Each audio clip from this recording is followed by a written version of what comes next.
Hi guys, Dr.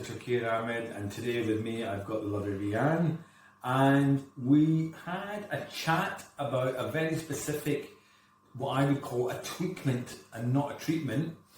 Rianne has got a beautiful face, but she just wanted a few little touches for that finesse, and we talked about a tiny bit of tear trough here, a bit of enhancement of this sort of, just, you felt that this had all sort of come down a wee bit. Yeah. And a little bit of definition. So what we can do is take just a tiny amount of filler, and I don't think it's a treatment, I would call it treatment. We were then able to just put little dots in around the area to give that finer and more youthful appearance. So as we're going along, you can watch me do my markings and also doing the treatments, and I'll talk you through that later on. Thank you. So we're going to start off by making our markings as to where we're going to inject. It's very important to realise that it's not about putting a filler in, it's about putting the filler into areas which are going to recreate the lost feature.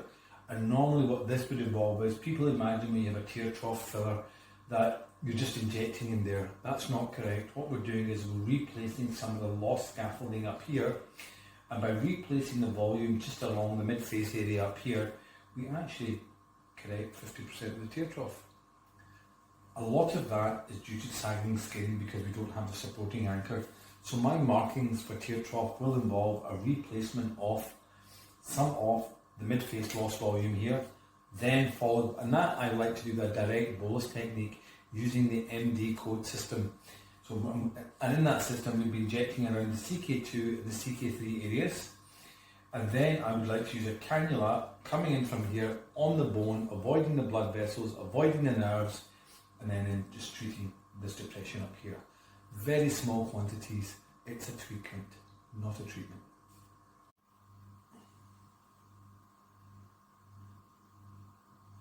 This is lofty first.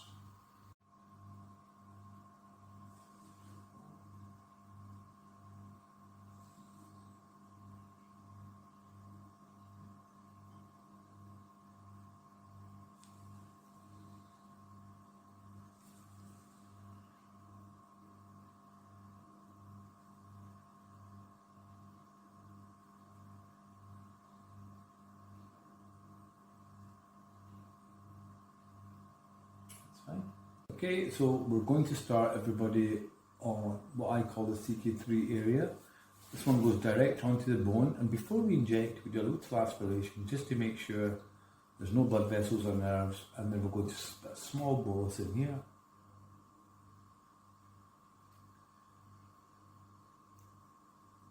Fantastic. Now, just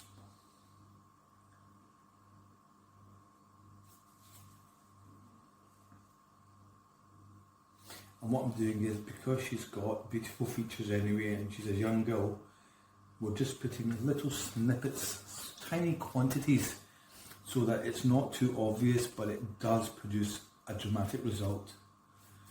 So she has got quite a deep set cheekbone. It means that for somebody of her age, she's actually got deeper set cheekbones than the average person, which is a beautiful feature to have. It just means it needs a bit more filler. Nutshell. I'm just going to put a last little drop here, Petal, okay? Yeah. And there we go. So what I did do was I used the landmarks there. I'll take them off. And what we will do is I'll leave that up here. Let that settle down.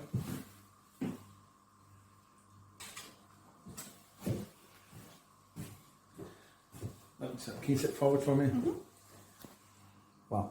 And already you can see that the out part, half the tear trough has disappeared. If you compare it to that side to this side, half her tear trough has actually disappeared. And now what we're going to do now is we are just going to take a cannula from here and complete that area. But you see, by just restoring the volume, how we've replaced the tear trough.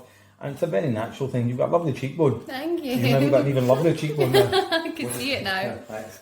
So guys, what we've now got is we've got the cannula, and that's going on the level of the bone, so it's pain-free, no involvement with the blood vessels and the nerves, and it protects all the crucial structures around there. And what we're going to try and do is just use that to infuse the filler along here in a linear fashion. I always like to just hold and palpate that small area coming back.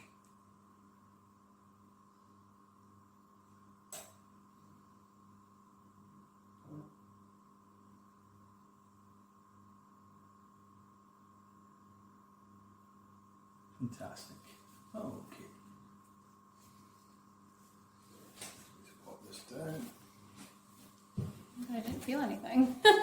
Fantastic. Is I that didn't even very know. comfortable? I didn't know if you take it out or not. I was like, is it still in there or not? Let's get you to sit up. Yeah.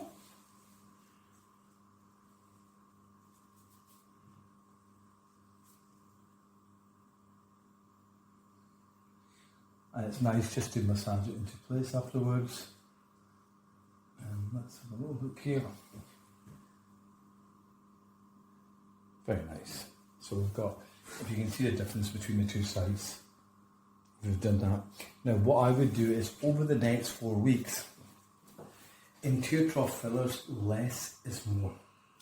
So what will happen is, particularly around this area, over the net, after about 3 or 4 days, the filler will actually sink down and the animal will think, gosh, has doctor even done anything? But about 7 days after that, the filler will then, because it has hyaluronic acid, it will start to absorb water and will continue to do so from 20 up to 28 days after injection. And really, what we should be doing is assessing this area 1 month after. One of the biggest mistakes injectors make is they fill it straight up to the point, so when after 15 days, when it's accumulating water, they have a bulge here. So we always fill less than required because we know that that's going to come up. So one of the key points in tear trough is less is more. 1, the mid-face supporting scaffolding. 2, injection of filler into the over the periosteal area. And 3, less is more. Okay, so what we'll do is we'll share pictures after a month just to see where she is. Thank you. So Brianne, that's us done. We've done the tear trough on both sides. Had a little bit left to give you a bit of a jawline definition, so I've given you the mirror. If you want to have a wee look. Okay. Oh my god. That is such a difference. Because I've always been so hollow under here. That looks amazing. Thank you. And it's very natural looking Yeah, as well, I love isn't how it? subtle it looks. Fantastic. It looks amazing. So what we'll do is we'll just get a couple of after pictures and then we'll show you befores and afters, okay? Perfect. Thank you so Awesome. much. Take care. Amazing. Thank you.